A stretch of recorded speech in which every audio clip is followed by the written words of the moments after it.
Welcome to the lecture number 40 of the Programming Fundamentals course।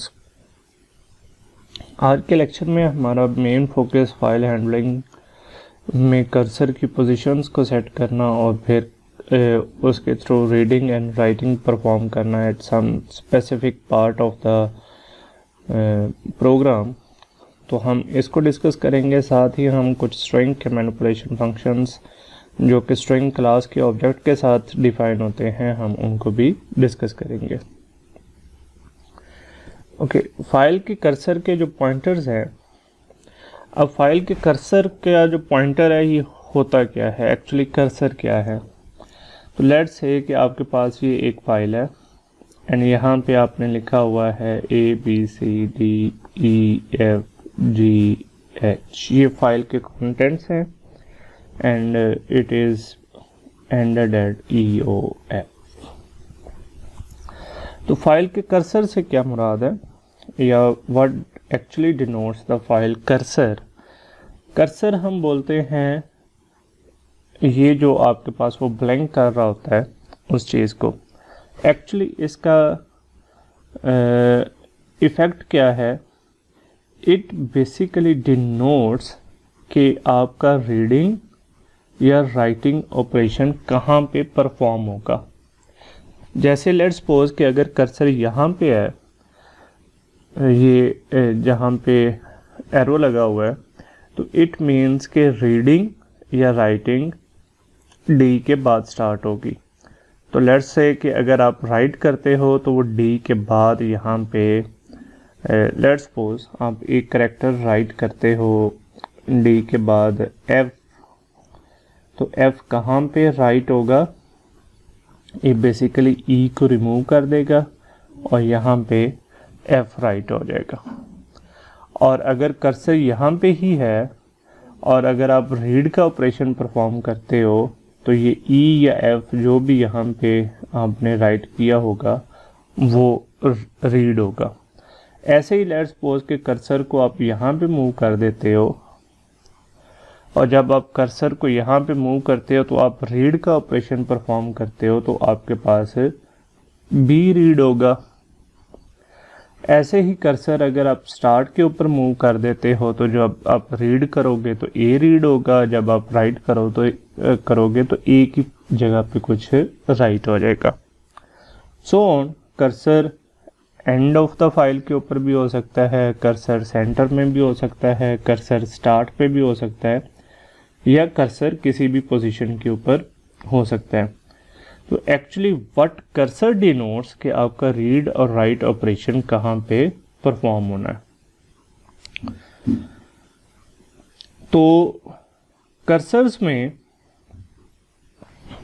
आपके जो operations हैं या फाइल की पोजीशंस जो हैं वो ये हैं कि हम दो तरह की चीज़ें अभी डिस्कस करेंगे। एक तो ये है कि हमारे पास अगर ये फाइल है तो हमने कर्सर को सेट करना है कि कर्सर यहाँ पे चला जाए, कर्सर यहाँ पे चला जाए, कर्सर यहाँ पे चला जाए, cursor start of the file आ जाए, cursor end of the file आ जाए, कर्सर यहाँ पे आ जाए या कर्सर इधर आ जाए। तो एक तो ये है कि हमने सेट करना है कर्सर, और दूसरा ऑपरेशन जो हम अभी देख सकते हैं वो ये है कि हमने गेट करना है। अब गेट में ये है कि हमने ये देखना है कि अभी हमारा रीड या राइट का कर्सर जो है वो कहाँ पे है। दैट मीन्स कि हमने उसकी पोजीशन गेट करनी है। तो गेट में असल में हमने पोजीशन गेट करनी है कि वो अभी हमारा जो कर्सर है वो किस पोजीशन को पॉइंट कर रहा है, वो कितने बाइट को पॉइंट कर रहा है जहाँ से रीड या राइट ऑपरेशन परफॉर्म होना है। तो ये कर्सर्स फिर दो तरीक़ों से होते हैं। ओके, इनिशियली हम डिस्कस करते हैं टेल जी को। टेल जी क्या करता है, टेल जी आप फाइल के ऑब्जेक्ट के साथ जब आप टेल जी का फंक्शन कॉल करते हो तो ये आपको एक होल नंबर देता है जो कि पोजीशन आपको बताएगा कि फाइल में नेक्स्ट कैरेक्टर कौन सा रीड होना है। तो लेट्स से कि आपके पास जो फाइल के कंटेंट हैं वो इस तरह से है, शहबाज स्पेस अहमद। ठीक है, ये अब फाइल के कंटेंट है और आप एक फाइल को ओपन करते हो फॉर द आप इसी फाइल को ही ओपन करते हो फॉर द रीडिंग पर्पसेस। तो स्टार्ट के ऊपर ये कर्सर कहाँ पे होगा? स्टार्ट के ऊपर तो कर्सर होगा यहाँ पे। तो अगर तब आप यहाँ पे टेल जी लगाएंगे, इस फाइल के ऊपर टेल जी लगाएंगे, तो ये आपको रिटर्न करेगा 0, बिकॉज के 0th बाइट से आपका जो रीडिंग है वो स्टार्ट होनी है। अब इसके बाद आप क्या करते हो, आप ये कहते हैं कि लेट्स सपोज के आप रीडिंग परफॉर्म कर लेते हो। आप कहते हो माई फाइल और उसमें से आप कोई एस में रीडिंग परफॉर्म कर लेते हो। अब जब आप एक वेरिएबल में रीडिंग परफॉर्म करते हो तो आपका जो कर्सर है वो ऑटोमेटिकली मूव हो जाएगा यहाँ पे, चूंकि आप एक आपने वेरिएबल, एक स्ट्रिंग आपने रीड कर ली है, तो वो आपका कर्सर जो है वो यहाँ पे मूव हो जाएगा। अब अगर दोबारा आप टेल जी लगाओगे तो ये आपको क्या रिटर्न करेगा? हम इसको काउंट कर लेते हैं। हम ये करेगा 0 1 2 3 4 5 6 7। तो ये आपको रिटर्न करेगा 7, बिकॉज कि आपके पास अब जो नेक्स्ट रीड का ऑपरेशन है वो परफॉर्म होना है आफ्टर द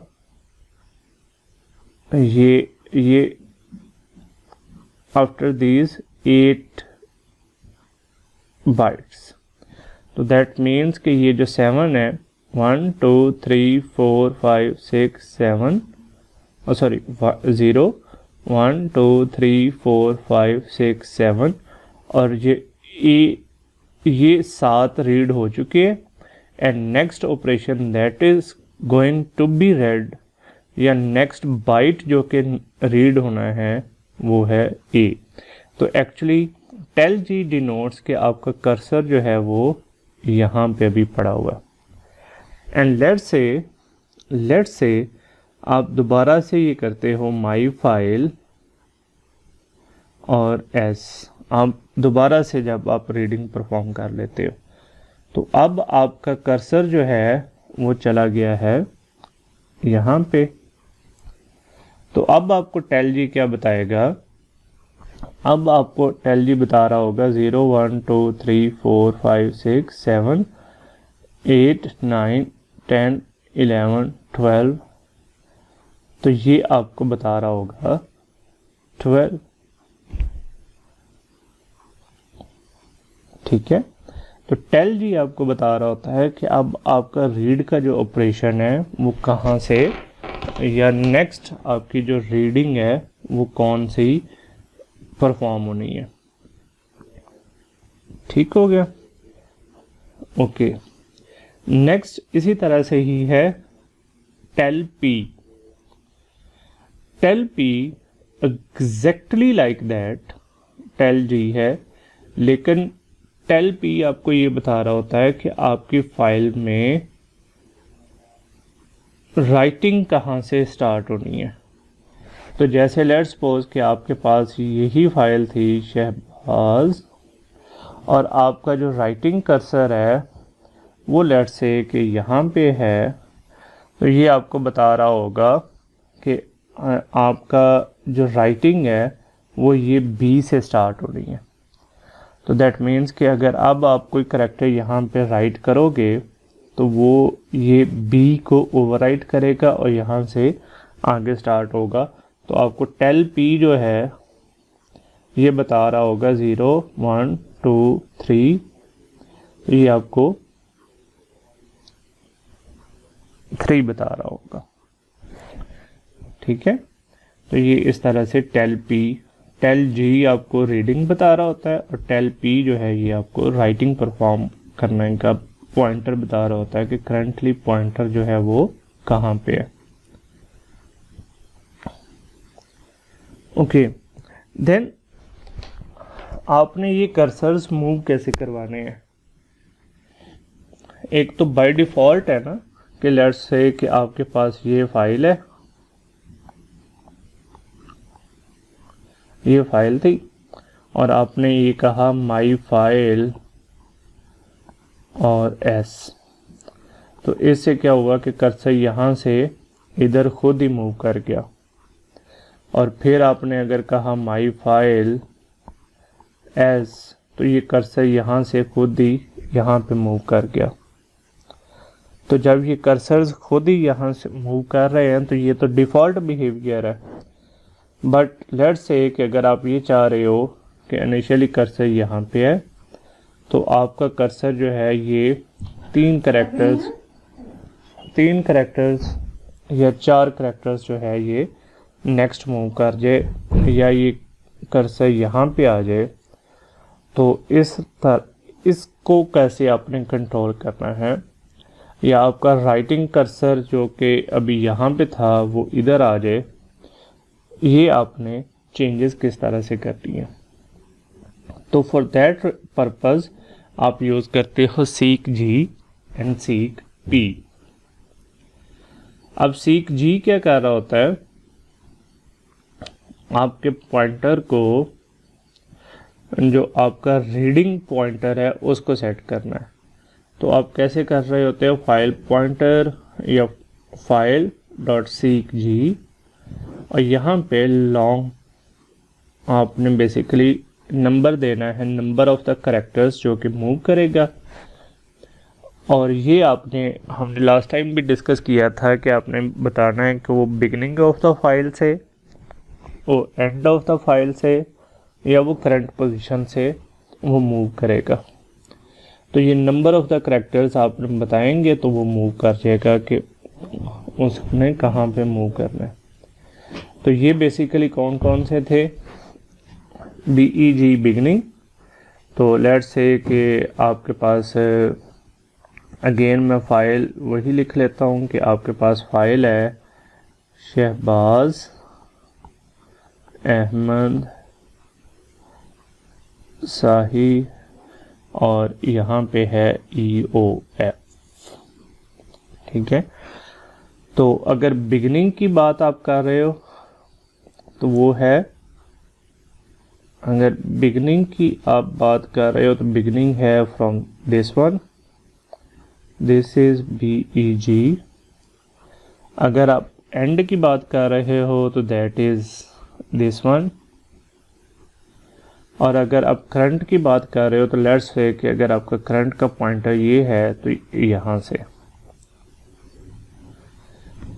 तो सीक जी 10 iOS कॉलन बैक का मतलब ये है कि यहाँ से 10 1 0 1 2 3 4 5 6 7 8 9 10, तो iOS 10 का मतलब है दिस वन।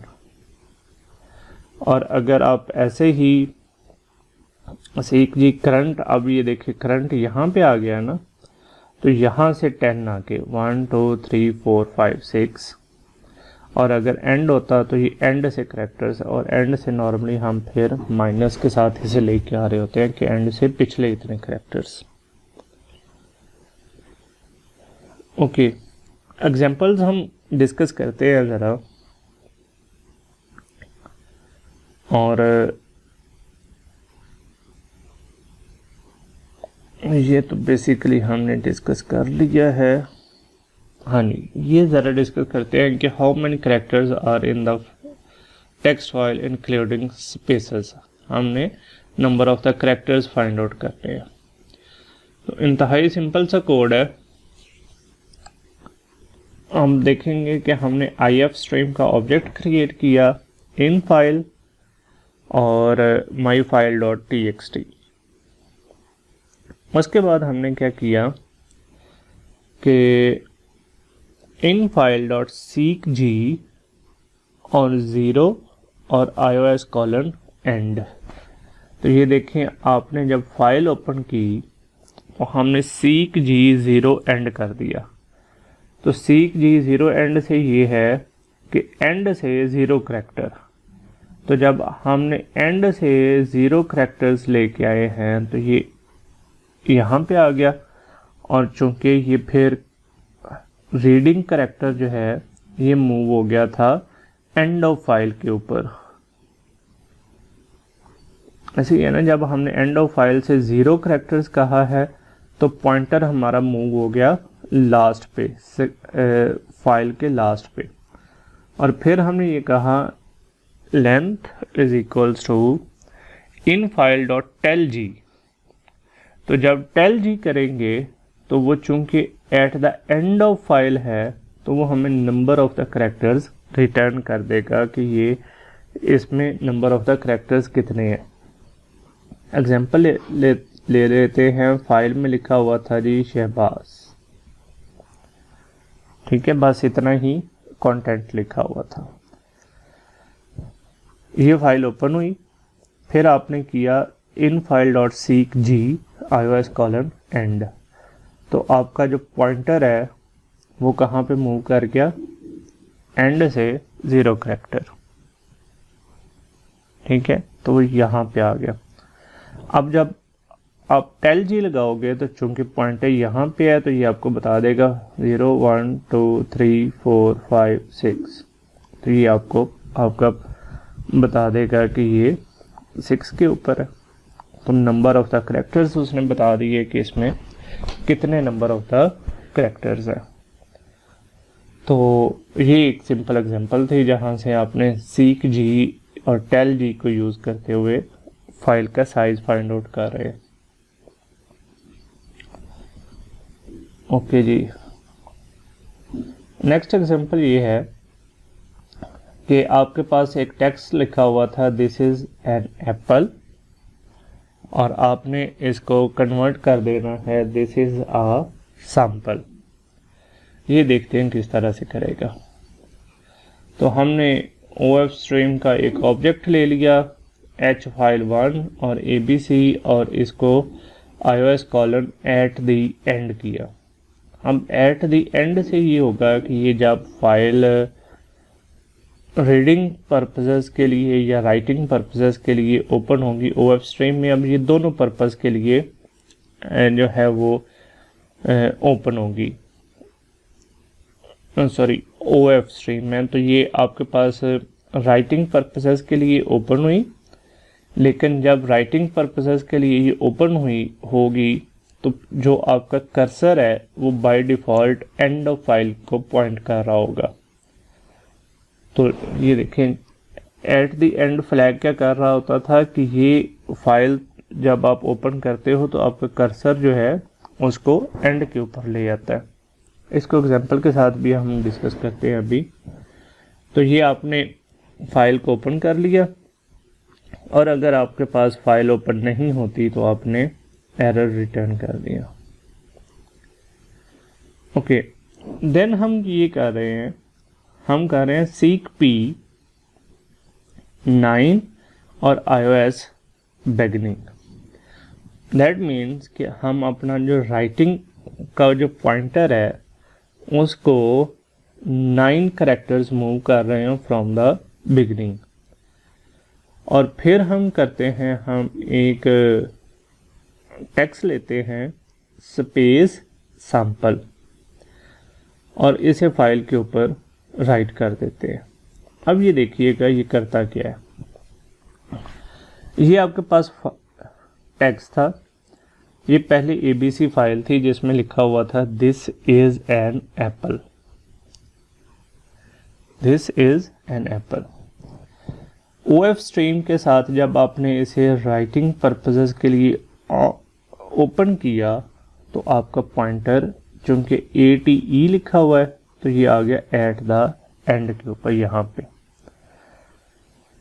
फिर आप क्या करते हो, आप अपने पॉइंटर को 9 कैरेक्टर्स मूव कराते हो फ्रॉम द स्टार्ट। तो जब आपने 9 characters from the start move करवाना है तो ये होगा 0 1 2 3 4 5 6 7 8 और 9। तो ये आपका बेसिकली अब आपका जो पॉइंटर है वो इसको पॉइंट कर रहा होगा, ये n को। तो n का मतलब ये है कि अब जो राइटिंग परफॉर्म होनी है वो at the place of this n होनी है। अगेन काउंट कर ले, 0 1 2 3 4 5 6 7 8 और 9। तो इट मीन्स कि आपने जो पॉइंटर है वो आपने इस n के ऊपर सेट कर लिया। तो दैट मीन्स कि अब जो राइटिंग परफॉर्म होगी वो इस n से स्टार्ट होनी है। फिर आपने क्या किया, आपने सैंपल लिया एक टेक्स्ट और इसे फाइल के ऊपर राइट कर दिया। अब ये ओवरराइट होगा, n की जगह पे आ जाएगा स्पेस, चूंकि ये देखें यहाँ पे पहले स्पेस थी, फिर स्पेस की जगह पे आ जाएगा n रिमूव हो गया, यहाँ पे स्पेस आ गई, फिर आगे ये सारा रिपीट ओवरराइट होता जाएगा। तो ये आ जाएगा SAMPLE। तो ये ऐप, ये सारा रिमूव हो जाएगा और ये सैंपल आ जाएगा। तो अब आपकी जो नई फाइल होगी that would be this is a sample. तो ये देखिए हमने सीक P के साथ अपना जो राइटिंग पॉइंटर है उसको चेंज कर लिया।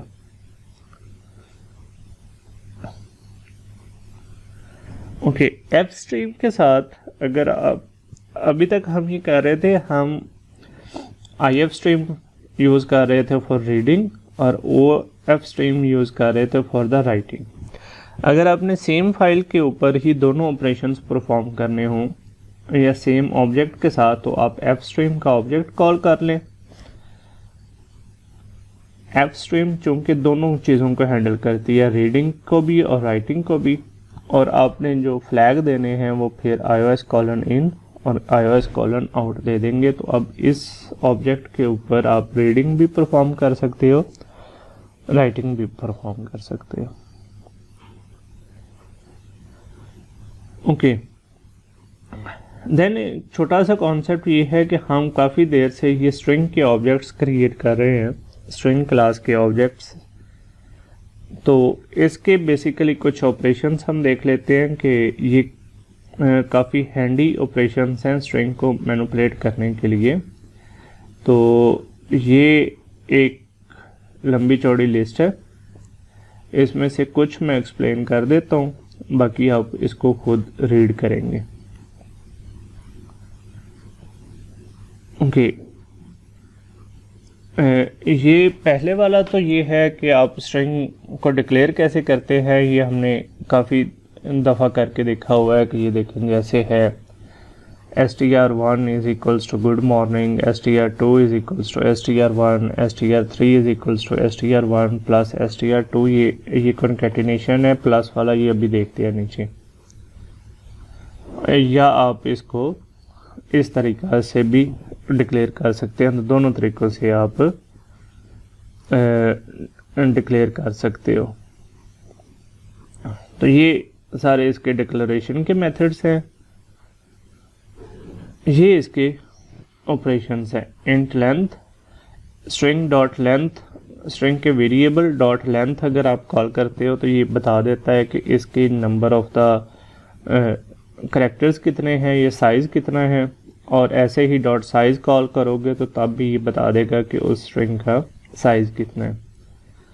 Okay, string dot at 4 at बताएगा कि ये इतनवीं पोजीशन के ऊपर कौन सा करैक्टर है। तो जैसे ये स्ट्रिंग डॉट एट 4 लिखा हुआ है तो इट मीन्स कि 4th इंडेक्स के ऊपर कौन सा करैक्टर है। तो स्ट्रिंग 1 डॉट कंपेयर स्ट्रिंग 2, तो ये स्ट्रिंग 1 और स्ट्रिंग 2 को कंपेयर करेगा और रिटर्न करेगा नेगेटिव वैल्यू। अगर आपकी स्ट्रिंग जो है वो पहली स्ट्रिंग दूसरी स्ट्रिंग से छोटी है तो ये नेगेटिव वैल्यू रिटर्न करेगा, 0 रिटर्न करेगा अगर आपके पास वो इक्वल है, और पॉजिटिव रिटर्न करेगा कि अगर आपके पास स्ट्रिंग 1 जो है वो स्ट्रिंग 2 से बड़ी है। तो ये फिर इस तरह से नेगेटिव, पॉजिटिव और 0 वैल्यू रिटर्न करता है। देन सी स्ट्रिंग है, तो ये आपको स्ट्रिंग रिटर्न करेगा इन द सी स्टाइल, जहाँ पे एट हर स्ट्रिंग जो है वो एंड हो रही है बैक वो नल पॉइंटर के साथ। तो ये सी स्टाइल स्ट्रिंग्स के लिए है। ये रिटर्न करता है कि अगर वो स्ट्रिंग एम्प्टी है तो ये ट्रू रिटर्न करता है, अदरवाइज वो फॉल्स रिटर्न करता है। ये स्ट्रिंग में से सर्च करने के लिए है। तो ये कुछ ऑपरेटर्स हैं, ये आप देखेंगे। इसमें एक इम्पोर्टेंट ये है, ये प्लस वाला, तो ये करता है 2 स्ट्रिंग्स को कॉन्कैटिनेट। तो इन 3-4 स्लाइड्स को आप खुद से रीड करेंगे और इसके ये जो स्ट्रिंग मैनिपुलेशन फंक्शंस हैं ये आप ज़रा प्रैक्टिस करेंगे। And that's the end of this lecture.